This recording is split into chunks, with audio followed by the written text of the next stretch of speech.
오늘의 주요 뉴스입니다. 총선 국면에서 김건희 여사의 문자에 답하지 않았다는 논란을 두고 공방이 이어지고 있습니다. 당사자인 한동훈 국민의힘 당대표 후보가 당무 개입이라고 하자 나경원, 원희룡, 윤상현 등 경쟁 후보들은 해당 행위라며 날을 세웠습니다. 서울역 근처에서 80대 남성이 몰던 승용차가 인도를 덮쳐 보행자 2명이 다쳤습니다. 운전자는 급발진을 주장하고 있는 것으로 알려졌습니다. 시청역 역주행 사고로 숨진 유족들이 빈소에서 80만 원대 비용 청구를 받은 것으로 전해졌습니다. 억울하게 가족을 잃은 이들에게 가혹한 처사라는 지적이 나오고 있습니다. 경찰 수사심의위원회가 최혜병 사망사고와 관련해 과실치사 혐의 등을 받는 임성근 전 해병대 1사단장에 대해 불송치 의견을 낸 것으로 전해졌습니다. 최혜병 소속 부대 대대장 측은 공정성이 의심된다며 임 전 사단장을 공수처에 고발했습니다. 미국 국경일인 독립기념일을 전후해 미 전역이 폭력으로 물들었습니다. 곳곳에서 흉기 난동, 차량 돌진 등으로 최소 33명이 사망하고 수십 명이 다쳤습니다. 김일성 사망 30주기를 이틀 앞둔 가운데 북한이 추모 분위기 조성에 나섰습니다. 20주기와 25주기에 중앙 추모 대회를 개최한 만큼 올해도 대규모 행사가 열릴 전망입니다. 여러분 안녕하십니까? 3주도 안 남은 국민의힘 당권 레이스에 중대한 변수가 등장했습니다. 김건희 여사가 한동훈 전 위원장에게 보냈다는 문자입니다. 시점은 총선을 3개월여 앞둔 1월 19일로 알려져 있습니다. 내용은 명품백 의혹과 관련해 김 여사가 당에서 요청하면 대국민 사과를 하겠다는 취지였다는 겁니다. 여기에 한 전 위원장은 어제 내용이 다르다고 했었죠. 우선 궁금한 건 당시 문자가 왔을 때 김 여사 의혹과 관련해 정치권, 특히 국민의힘 내부 분위기입니다. 또 한 전 위원장이 문자에 답을 하지 않은 이후 여당 상황이 어떻게 흘렀느냐. 먼저 길기범 기자가 당시 상황을 짚어봤습니다. 총선을 3개월 앞둔 지난 1월 더불어민주당은 김건희 특검법을 거론하며 김 여사 명품백 수수 논란을 재점화했습니다. 총선 패배 위기감이 커지자 당 내부에서는 김 여사가 사과해야 한다는 주장이 나오기 시작합니다. 그리고 1월 17일 한동훈 전 비상대책위원장이 영입한 김경률 비상대책위원은 김 여사를 마리 앙투아네트에 비유하며 공개 비판에 나섰습니다. 한 전 위원장도 김 여사가 함정 몰카에 당한 것이라면서도 아쉬운 부분이 있다고 말했습니다. 저는 과정에서 분명히 아쉬운 점이 있고 국민들께서 걱정하실 만한 부분이 있었다고 저도 생각합니다. 사실상 한 전 위원장까지 명품백 수수에 비판적 견해를 밝히자 김 여사는 1월 19일 한 전 위원장에게 텔레그램 메시지로 대국민 사과 문자를 보냅니다. 한 전 위원장이 이를 읽었지만 답장을 하지 않았다는 게 이른바 일십 사태의 전말입니다. 이후부터는 친윤계를 중심으로 사과 불가론이 확산됐고 용산의 분위기가 격앙됐다는 얘기가 흘러나왔습니다. 이틀 후 이관섭 당시 대통령 비서실장이 한 전 위원장을 만나 사퇴를 요구했지만 이를 거부하면서 윤한 갈등은 폭발했습니다. 저는 선민 후사하겠습니다. 제 임기는 총선 이후까지 이어지는 것으로 알고 있는데 한 전 위원장이 답장을 하지 않은 게 윤한 갈등의 기폭제가 된 것인지 그 전부터 이미 갈등의 골이 깊었던 것인지는 현재로서는 알기 어렵습니다. 한 전 위원장이 김 여사의 사과를 박아 총선 참패로 이어졌다는 비판과 공적 통로로 충분히 소통했다는 주장이 맞부딪히며 전당대회를 흔들고 있습니다. MBN 뉴스 길기범입니다. 한동훈 전 위원장을 제외한 3명의 당권 주자들은 일제히 한 전 위원장을 강하게 비판했습니다. 비대위원장의 역할을 하지 않은 것이고 나아가 사실상의 해당 행위라는 주장이 나왔습니다. 총선 책임론 공세도 커지고 있습니다. 이어서 유호정 기자. 원외 당협위원장들이 주최한 타운홀 미팅에서도 김건희 여사 문자 공방이 화두였습니다. 나경원 의원은 한동훈 전 위원장의 정치적 판단 미숙이었다고 지적하며 사실상 해당 행위라고도 했습니다. 핵심적인 당사자라고 할 수 있는 분과의 전혀 그 소통을 하지 않았다는 것 자체가 정치 판단의 부족을 넘어선 모습이라 사실상 해당 행위라고 볼 수 있습니다. 원희룡 전 장관은 김건희 여사 문제 해결 여부는 지난 총선 승부처였다며 비대위원장으로서 역할을 다하지 않은 것이라고 비판했습니다. 사과 또는 그 이상의 조치도 결정에 따르겠다라고 했는데 대답도 안 한 채로 이것을 뭉갰다. 과연 선거를 책임진 비대위원장으로서 그때 책임을 다한 것인가? 윤상현 의원은 한 전 위원장의 사과와 함께 원 전 장관의 공세 자제도 요구했습니다. 사과로서 일단 하는 게 어떻겠냐. 그리고 원희룡 후보도 이 문제를 계속 끌고 가기보다는 자제해야 되지 않나. 새 후보는 이번 문자 논란을 고리로 대세론을 형성한 한 전 위원장을 향해 총선 책임론 공세를 이어갈 것으로 보입니다. 전당대회를 2주 남기고 이 총선 참패 이후 변화와 혁신에 대한 다짐 대신 6개월 전 문자를 둘러싼 논란만 남았다는 비판은 불가피해 보입니다. MBN 뉴스 유호정입니다. 이에 대해 한동훈 전 위원장 측은 문자가 공개된 배경이 의심스럽다는 입장입니다. 한 전 위원장은 자신이 대표가 되는 것을 막겠다는 의도라고 주장했습니다. 의혹 제기 자체가 전당대회 개입이자 당무 개입이라고 반발했습니다. 계속해서 고정수 기자입니다.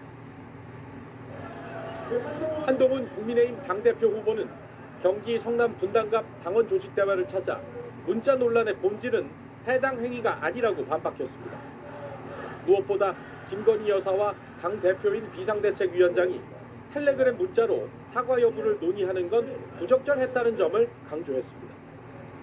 저는 앞으로 당대표가 된다 하더라도 그렇게 사적인 방식으로 그런 소통을 하지는 않을 겁니다.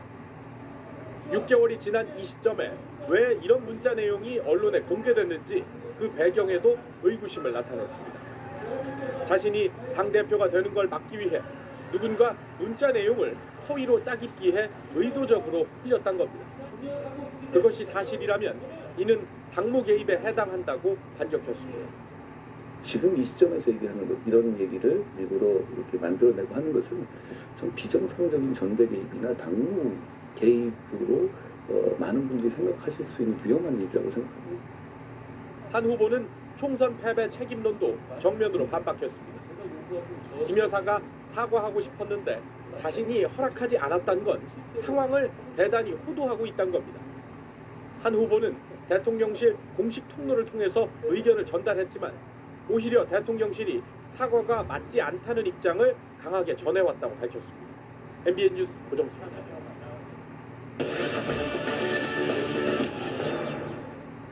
보신 것처럼 해당 행위라는 표현까지 나왔습니다. 서정표 국회반장과 파장 전망 짚어보겠습니다. 어서 오세요. 네, 안녕하세요. 예, 논란이 커지다 보니까요. 오늘도요. 당권 주자들이 한 전 위원장에 대한 공격이 거세지고 있습니다. 네, 그렇습니다. 이 사과하겠다는 김건희 여사의 문자를 한 전 위원장이 수차례 무시를 하고 그리고 적절한 조치를 취하지 않았다는 게 이 논란의 핵심인데요. 그렇죠. 한 전 위원장은 당시 본인만큼 이 적극적으로 김 여사의 사과를 요구한 보수 정치인은 없었다라고 오늘 밝혔습니다. 그러면서 지금 이 시점에 이 문제가 불거진 것을 오늘 또다시 문제 삼았습니다. 6개월 내내 이런 문제 제기가 전혀 없었는데 저 문자가 지금 튀어나와서 나온다는 얘기는 저 목적이 지금 저를 막으려는 거라는 거는 그러면 서 기자 궁금한 것이 만약에 사과를 했었다면 총선 결과에 영향을 미쳤을까 하는 점인데 도움이 됐을 거라는 주장도 나오고 있습니다. 네, 그래서 한동훈 전 위원장의 해당 행위다 이런 주장이 오늘 많이 나왔습니다. 친윤 장해찬 전 국민의힘 최고위원은 이 한동훈 전 위원장의 직무유기다 이런 말까지 했습니다. 당대표의 직무유기가 사실은 해당 행위인 거잖아요. 연락이 5번이나 왔는데 아무런 응답조차, 심지어는 그럼 비서실장과 논의하겠습니다. 이런 대답조차 하지 않고. 당권 주자들도 오늘 하루 종일 이 문제로 한 전 위원장을 비판했는데요. 원희룡 전 국토부 장관 역시 해당 행위에 무게를 뒀습니다. 우리 당의 당헌당규 윤리위원회에서 권한을 갖고 있기 때문에 거기서 심의를 하게 되면 결론이 나오겠죠. 그러면요. 해당 행위가 맞다면 한동훈 전 위원장은 전당대회에 못 나올 수도 있습니다. 아직은 당에서조차 조심스러운 분위기인데요. 이 진실 공방은 앞으로 계속 격화할 것으로 보입니다. 당장 다음 주부터 후보원 간 방송 토론이 시작이 되고 다음 주 목요일에 저희 MBN 방송 토론이 예정돼 있는데요. 이 문자 의혹 공방이 거셀 것으로 보입니다. 예, 또 하나요. 대통령이 아닌 여사와 한 전 위원장이 문자를 주고받는 것 자체도 좀 논란이 되고 있는 것 같습니다. 네, 맞습니다. 박지원 민주당 의원은 오늘 페이스북에 이 영부인과 정권 2인자 간의 이 권력투쟁, 폭로정치 등 음모가 횡행한다고 썼습니다. 그러면서 이 사안이 국정개입, 더 나아가서 국정농단으로 번질 수 있다고도 주장을 했는데요. 들어보시겠습니다. 영부인이 얼마나 많은 전화를 했고 개입을 했고 국정에 간섭을 했는가 하는 것이 드러나고 있기 때문에 저는 엄청나게 큰 파장이 몰려올 것이다. 유승민 전 국민의힘 의원도 가세했습니다. 영부인이 사과할 생각이 있었다면 하면 되지 왜 한동훈 전 위원장의 허락을 받느냐고 꼬집었습니다. 예, 마지막으로요. 전당대회가 23일입니다. 이 논란이 지금의 판세에 영향을 미칠까요? 이번 전당대회는 크게 비윤 대 친윤 구도입니다. 예. 이미 한동훈 전 위원장이 출마 선언에서 밝힌 이른바 최병 특검 수용으로 배신자 정치 프레임이 만들어졌거든요. 그때부터 비윤 대 친윤 구도는 굳어졌습니다.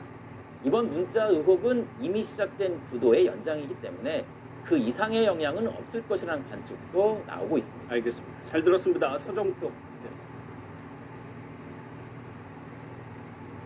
이렇게 급발진을 주장하는 사고가 연달아 발생하면서 페달 블랙박스가 관심을 끌고 있습니다. 운전자가 브레이크를 밟았는지 가속 페달을 밟았는지 찍히기 때문에 급발진이 의심될 때 사고 원인 규명이 쉬울 거란 생각 때문인데요. 실제 영상을 보면 운전자 주장과는 달리 가속 페달을 밟는 경우가 많다고 합니다. 박유영 기자입니다.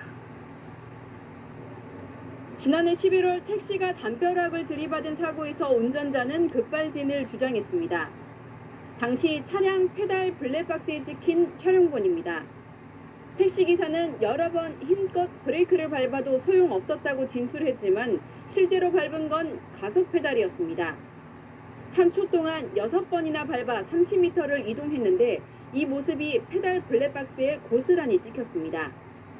시청역 참사에서도 가해 차량에 페달 블랙박스가 있었다면 쉽게 사고 원인이 규명됐을 거란 얘기가 나오면서 시민들의 관심도 뜨겁습니다.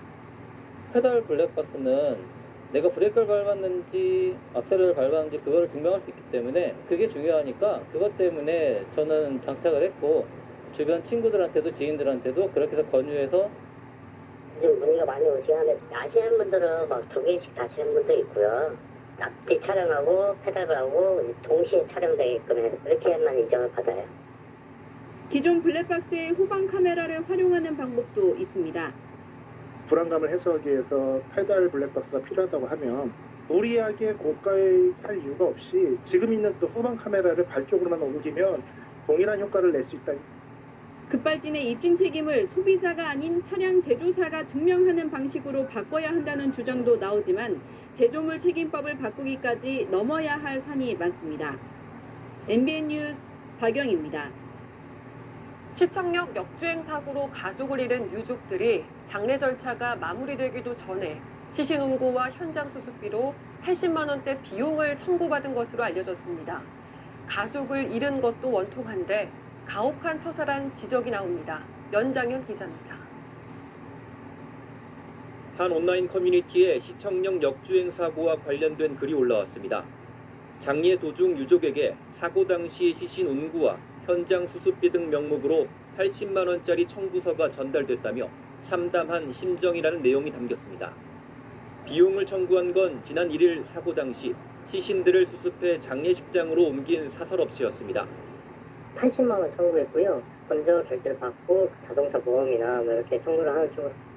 이처럼 빈소에 있던 유족에게 청구서가 날아든 데에는 사고 당시 시신 이송이 2시간가량 지연된 것과도 관련이 있습니다. 사고 직후 윤석열 대통령은 피해자 구조 및 치료에 총력을 다할 것을 긴급 지시했습니다. 하지만 소방은 응급환자 이송이 우선이고 사망자 이송은 하지 않는다는 내부 규정을 들다가 이후에 사설 운구 업체를 호출했습니다. 결국 억울하게 세상을 떠난 사고 피해자들의 유족이 일단 현장 수습 비용을 내게 된 겁니다. 추후 사고 원인이 규명돼 책임 주체가 운전자든 차량 제조사든 정해지면 현장 수습 비용은 해당 주체가 다시 부담하는 것으로 알려졌습니다. MBN 뉴스 연장현입니다. 경찰 수사심의위원회가 임성근 전 사단장에 대해 불송치 의견을 낸 것으로 알려지면서 논란이 커지고 있습니다. 임 전 사단장과 엇갈린 주장을 하고 있는 최혜병 소속부대 대대장의 변호인은 임 전 사단장을 공수처에 고발했습니다. 홍지호 기자. 지난달 국회 법사위 입법청문회에서 임성근 전 해병대 1사단장은 최혜병 사망사고에서 업무상 과실치사 혐의를 부인했지만 최혜병 직속 부대장은 이를 반박했습니다. 최혜병이 물속에서 작전을 했다는 것을 알았던 게 실종사고 이후 19시 어간에 알았고. 이 증언을 믿습니까? 이해가 안 되는 말입니다. 최혜병 사망 원인을 수사 중인 경북경찰은 어제 수사심의위원회를 열어 수사 대상 9명 중 6명의 혐의가 인정된다는 의견을 냈고 임 전 사단장에 대해선 불송치 의견을 낸 것으로 전해졌습니다. 경찰은 이를 참고해 오는 8일 수사 결과를 발표하는데 이용민 대대장의 변호인은 강하게 반발했습니다. 심의위원회 개최를 고발인인 자신에게 알리지 않은 것과 공수처로 사건을 넘기지 않은 것이 모두 위법하다고 밝혔습니다. 그러면서 임 전 사단장을 다시 공수처에 고발했습니다. 직권남용 고발 부분은 수사관은 없습니다. 업무상 과실치사 수사 자체는 너무나 정치적이었고 공수처는 과실치사 혐의는 공수처 수사 대상 범죄가 아니라면서도 관련 내용을 검토하겠다는 입장입니다. MBN 뉴스 홍지호입니다. 억울가는 언제 매일 여의도는 전쟁 중 Talk to me. 국회팀 장명훈 기자 나왔습니다. 어서 오세요. 예. 첫 번째 키워드 직접 보도록 하겠습니다. 소신과 배신 사이라고 돼 있는데 박상원 의원이. 네, 맞습니다. 지난 2일 본회의에서 검사 사인에 대한 탄핵안을 법사위에서 조사하자는 건에 대한 투표가 있었습니다. 그중 쌍방울 대북송금 사건을 수사한 박상영 검사에 대해선 박상원 의원이 기권표를 던졌는데요. 사흘이 지난 어제 오후 기권표 행사에 대한 입장을 밝혔습니다. 예.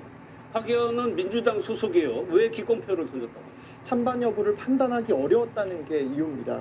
찬성표를 던진 검사 3명은 탄핵 대상이라고 명확히 판단되지만 박 검사에 대한 건 근거가 부족하다는 겁니다. 예. 그런데 검사 탄핵은 민주당이 강하게 추진하는 것이다 보니까 지지층 반발이 클 수밖에 없어요. 네, 맞습니다. 일단 원내 부대표인 박 의원이 당론을 따르지 않았다는 것에 대한 반발이 큰 상황이고요. 또 당내 대책위가 그간 대북 송금 사건 조작 의혹에 대한 근거를 많이 제시해 왔다며 박 의원의 입장이 수긍이 안 된다는 반응이 많습니다. 지지자들은 당론을 무시했다, 소신이 아니라 배신이다, 수박으로 간주하겠다며 격앙된 반응을 보이고 있습니다. 친명 인사로 꼽히는 김지호 부대변인도 진술 조작에 의한 날조된 사건이라 확신한다며 박 의원 비판에 가세했습니다. 예, 어찌됐든 법사위에서 이 검사 4명에 대한 조사가 시작됩니다. 언제부터? 네, 이르면 7월 중순부터는 본격적인 조사가 진행될 것으로 보입니다. 가장 먼저 조사하는 대상은 지난 국정농단 정국 당시에 장시호 씨와 뒷거래를 했다는 의혹을 받고 있는 김영철 검사로 알려져 있고요. 검사 탄핵에 이어 검찰개혁 입법도 오는 10일 공청회를 여는 등 속도를 내고 있습니다. 무소불위의 비위검사를 탄핵하고 검찰을 개혁하여 검찰 족제 정권이 무너뜨린 법치주의와 민주주의를 바로 세우겠습니다. 그런데 검찰총장도 그렇고 검찰의 반발이 상당히 거세요. 네, 맞습니다. 검찰도 물러서지 않고 정면 대결에 나서는 모양새입니다. 이원석 검찰총장은 민주당의 탄핵 소추는 입법권을 남용한 것이고 허위 사실에 의한 명예훼손도 해당된다며 법적 대응도 시사하고 나섰습니다. 연일 야만의 나라, 저급하고 비열한 외압이다 등등의 강경한 발언도 내놓고 있는데요. 검찰청 내부 게시판에도 400건이 넘는 반발 글이 올라오는 등 불만이 고조되고 있는 상황입니다. 예, 국민의힘 소식도 한번 보도록 하겠습니다. 당대표 후보들 초청해서 타운홀 미팅이 있었는데 재밌는 질문이 나왔습니다. 네, 무인도에 후보 4명이 떨어지면 한 명을 데리고 탈출할 수 있는데 누구랑 가겠냐 이런 질문이 나왔습니다. 가장 많이 뽑히는 후보는 윤상현 후보였습니다. 요새 개파 정치 타파를 외치시는데 저도 그래서 그 줄 세우기 없애자는 의미에서 저 윤상현 의원님하고 윤상현 후보님이 굉장히 재밌는 분이세요. 무인도 가서 둘이 있으면 심심하잖아요. 원희룡 후보는 가볍다는 이유에서 나경원 후보를 뽑았고요. 윤상현 후보는 섬사람이라는 이유로 원희룡 후보를 뽑았습니다. 후보 간 신경전이 과열되는 양상에서 화기애애했던 장면이었습니다. 알겠습니다. 여기까지 듣도록 하겠습니다. 장명훈. 오늘 오전 한국철도공사 코레일 서울본부 전산센터에서 불이 났습니다. 인명피해는 없었지만 전산 설비가 불에 타면서 일부 역에서 승차권 발매가 안 되는 불편이 빚어졌는데요. 고속도로에서 발생한 차량 화재엔 휴가 중인 소방관들이 나섰습니다. 주말 사건 사고 소식 박사호 기자입니다. 코레일 서울본부 건물에서 불이 난 건 오늘 오전 9시 40분쯤입니다. 4층 전산센터에서 원인 미상의 불이 시작된 것으로 추정되고 있습니다. 불은 내부 배관을 타고 8층까지 번졌습니다. 다행히 인명피해 없이 3시간 반 만에 불을 완전히 껐지만 전산망에 장애가 생겼습니다. 일부 역의 발권 단말기가 먹통이 되면서 승객들이 장시간 불편을 겪었습니다. 저희가 전기, 전산 각 분야별로 현재 들어가서 피해 내역을 확인을 하고 그 피해 상황에 따라서 임시 복구를 한다거나 고속도로 갓길에 정차된 차량에서 시커먼 연기와 함께 불길이 치솟습니다. 남성 2명이 불이 붙은 차량으로 다가가 한 명은 차량을 통제하고 다른 한 명은 소화기를 뿌립니다. 위험을 무릅쓰고 불을 끄는 이들은 휴가 중인 소방관들입니다. 우연히 화재 현장을 목격하고 소방차가 올 때까지 초기 진화를 하며 주변을 통제했습니다. 부하로 차량 유사기 2대를 더 싣고 다녔거든요. 사람 안 다친 거 확인하고 배터리를 제거를 했어요. 또 화재가 발생할 수도 있고. 오늘 오후 2시쯤 서울 강남구의 한 상가 골목에선 불상에 가스가 누출돼 8명이 병원으로 옮겨졌습니다. 이들은 기침과 어지럼증을 호소하는 것으로 알려졌습니다. 경찰과 소방당국은 현장을 통제하고 가스 성분과 누출 원인을 확인하고 있습니다. MBN 뉴스 박상우입니다. 미국 독립기념일은 폭력으로 얼룩졌습니다. 차량 돌진과 흉기 난동에 총격 등의 사건이 전국 곳곳에서 발생해 최소 33명이 숨졌는데요. 사제 폭죽을 터뜨려 차량을 파손하는 난동까지 벌어졌습니다. 주진희 기자입니다. 주택가 도로에 총알이 떨어져 있고 한 주택은 곳곳에 총알 자국이 선명합니다. 미국 독립기념일 아침 괴한이 탑승한 차량 2대가 총을 난사해 8살 아이와 여성 2명이 숨졌고 아이 2명이 중태에 빠진 겁니다. We know it's personal.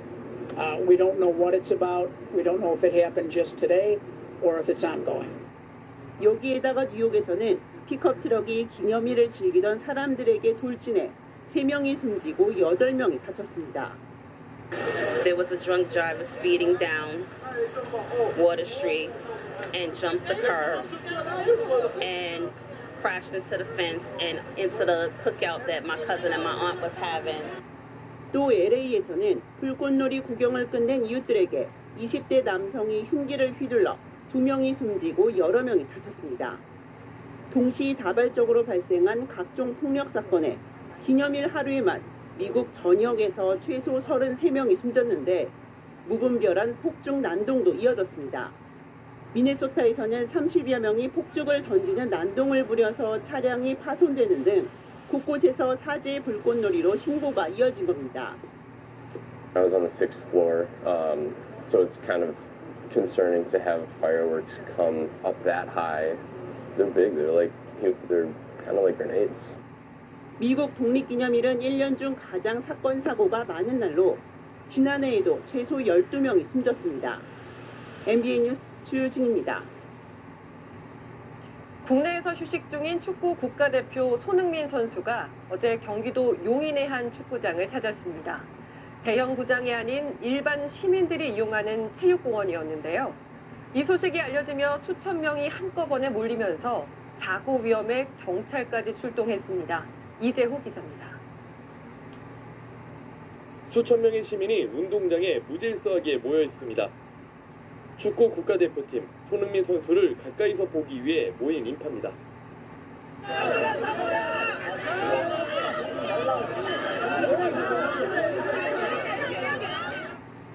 손흥민 선수는 어제 저녁 8시쯤 김승규 선수와 함께 일반인들과 축구 경기를 하기 위해 용인의 한 축구장을 방문했습니다. 처음에는 비교적 질서가 잘 유지됐지만 소문을 듣고 2,000명 넘는 인파가 몰리면서 안전사고 위험이 커졌습니다.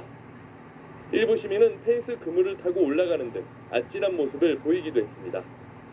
급기야 사람이 너무 몰려 위험하다는 신고가 경찰에 13건 접수되며 경찰 20여 명이 현장에 출동하기도 했습니다.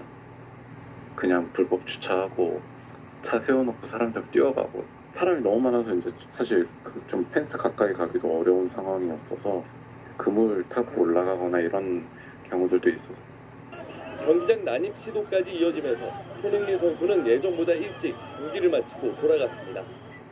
다행히 큰 사고는 없었지만 일부 시민들은 안전사고 위험에 놀란 가슴을 쓸어내려야 했습니다. MBN 뉴스 이종입니다. 대표적인 열대 과일 바나나. 대부분 비닐하우스 아니긴 하지만 우리나라에서도 재배가 가능해졌죠. 그런데 이번엔 서울에서 비닐하우스 밖 야외에서 열매를 맺었습니다. 이서영 기자입니다.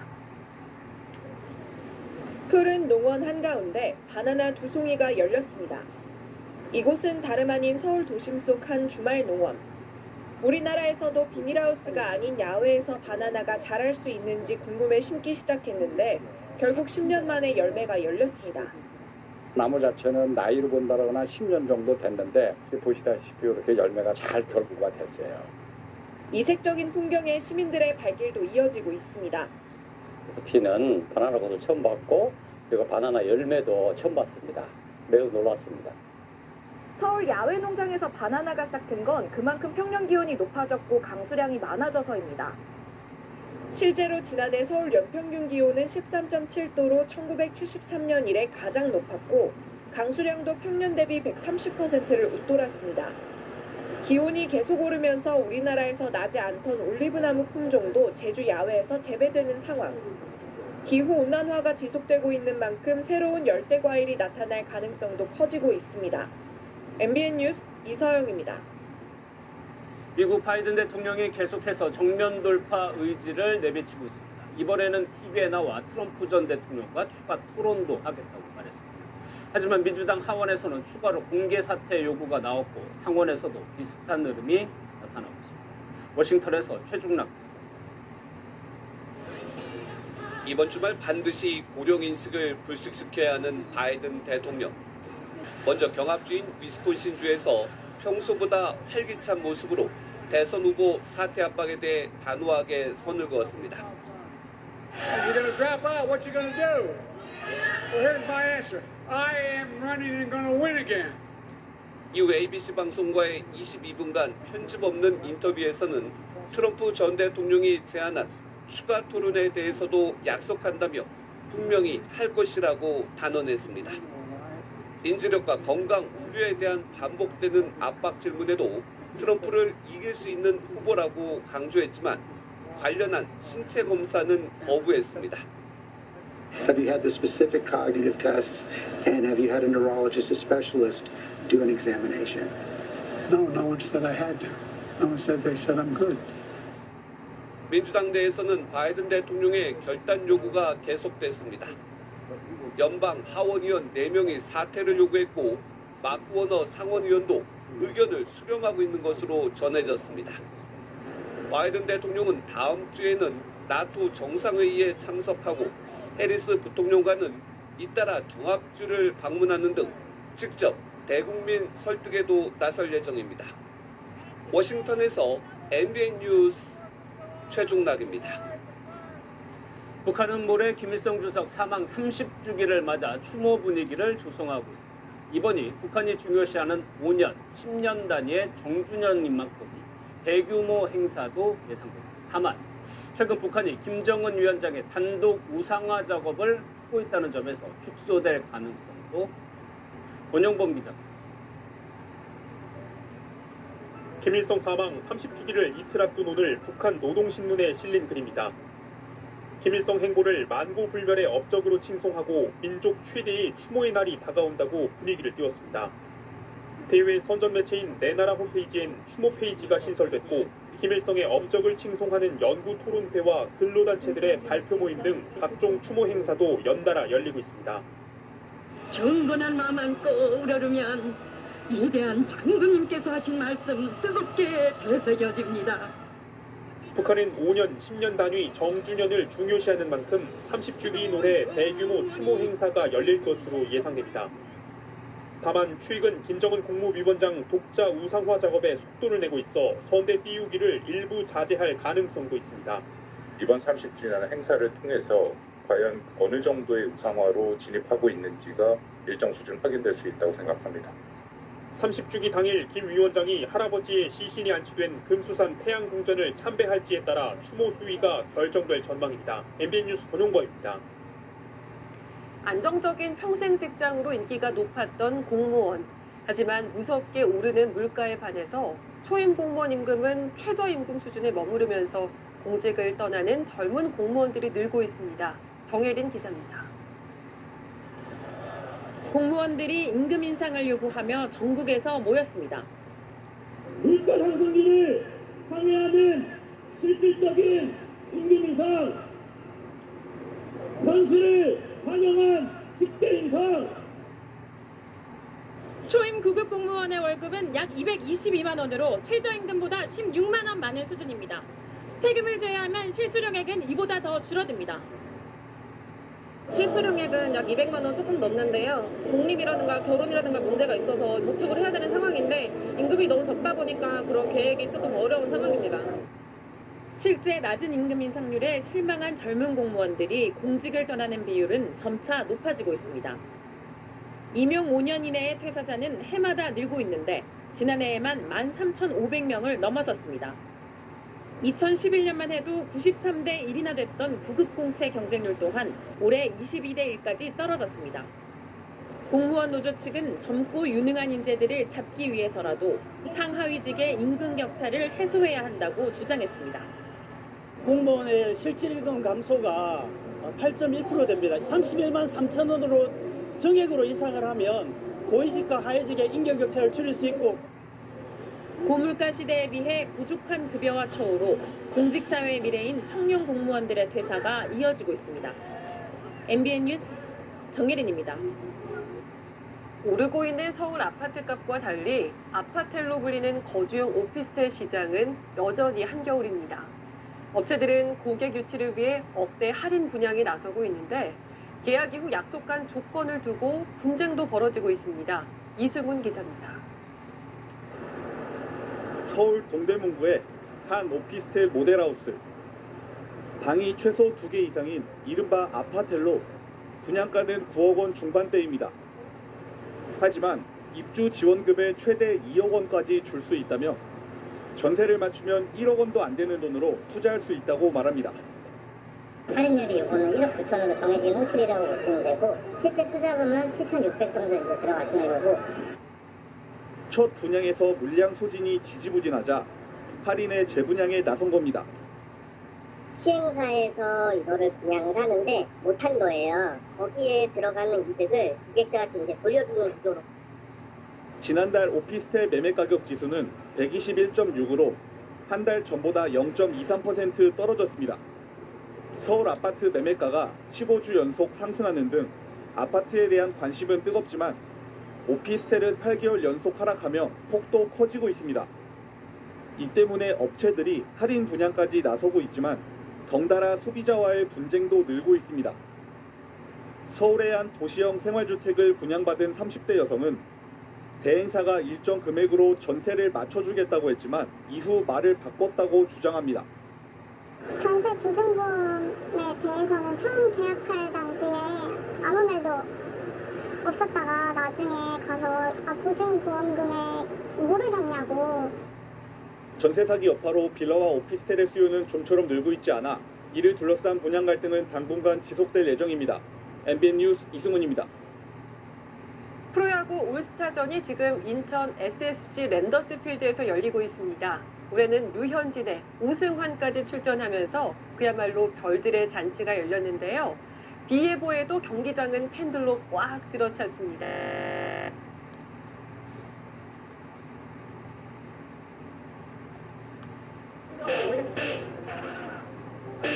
야, 대체 왜 대천이 외국인인데 아무도 이 때문에 나올 못 가자는 거야? 많은 유저들이 저희를 거짓말쟁이라고 부르는 꽉 들어찼습니다. 박규원 기자입니다. 응원하는 선수를 만나 사인을 받고 어린이 팬들은 선수와 함께 릴레이 달리기를 하며 그라운드를 누빕니다. 사상 처음으로 전반기에만 600만 관중을 돌파한 프로야구. 올스타전 역시 매진이었습니다. 총 2만 3천 명까지 수용 가능한 경기장이 팬들로 가득 찼습니다. 흥행 돌풍을 이어가고 있는 프로야구의 인기를 실감케 합니다. 올스타전 통해서 다 뭔가 한 자리에서 어떻게 운동하고 경기하는지 볼 수 있어서 너무 좋고 뜻깊은 것 같아요. 네, 너무 신나요. 이번 올스타전에는 12년 만에 돌아온 코리안 몬스터 류현진, 최고령 참가 기록을 세운 끝판왕 오승환 등 그라운드의 별들이 총출동했습니다. 오늘 날씨도 좀 안 좋고 한데도 좀 많이 찾아주셔서 좋은 시간을 보내시는 것 같아서 너무 뜻깊은 날인 것 같고. 특히 인천의 프랜차이즈 스타 최정은 정민태, 김경기 등 레전드들과 직접 시구 시포를 하며 볼거리를 선사했습니다. 올스타전 후 잠시 휴식기에 들어간 프로야구는 오는 9일부터 치열한 후반기 레이스에 돌입합니다. 한편 비슷한 시간 서울에서 열린 손흥민의 팬사인회에도 수많은 인파가 몰렸습니다. 손흥민은 특유의 시그니처인 찰칵 세리머니와 함께 사인을 해주며 팬들과 호흡했습니다. MBN 뉴스 박규원입니다. 현재 중부지방을 중심으로 비구름이 지나고 있습니다. 밤 사이에는 전국으로 확대되겠고요. 이번에는 충청과 남부지방을 중심으로 강하고 많은 비가 내리겠습니다. 특히 오늘 밤부터 내일 오전 사이 충청과 호남, 경북 지역에는 시간당 최고 30mm의 집중호우가 쏟아지겠습니다. 취약 시간대인 만큼 피해 없도록 각별히 주의하셔야겠습니다. 내일까지 예상되는 비의 양도 보시면 충청과 전국 북서부에 100mm가 넘는 많은 비가 내리겠고요. 그 밖에 호남과 경북 지역에도 최고 60에서 80mm의 비가 내리겠습니다. 내일 낮 동안에는 비가 소강 상태를 보이는 곳이 많겠고요. 남부지방은 초속 15m 이상의 강풍이 예상됩니다. 내일도 찜통더위는 계속되겠습니다. 전국 곳곳에 폭염특보가 발효 중인 가운데 중부지방 서울의 낮 기온 29도, 강릉은 32도까지 오르겠습니다. 동해안과 남부지방 곳곳에는 오늘 밤 사이에도 열대야가 나타나겠고요. 낮 기온은 광주 31도, 대구는 33도까지 올라 무덥겠습니다. 다음 주에도 장맛비가 내렸다 그치기를 반복하며 길게 이어질 전망입니다. 내셨습니다. 뉴스 뒤에는 안정환, 홍현희 씨가 진행하는 가보자고가 방송됩니다. 많은 시청 부탁드리고요. 계속되는 장맛비로 날은 흐리지만 그 속에서 화사함을 뽐내는 해바라기 언덕 영상으로 인사드리겠습니다. 함께해 주신 여러분 고맙습니다.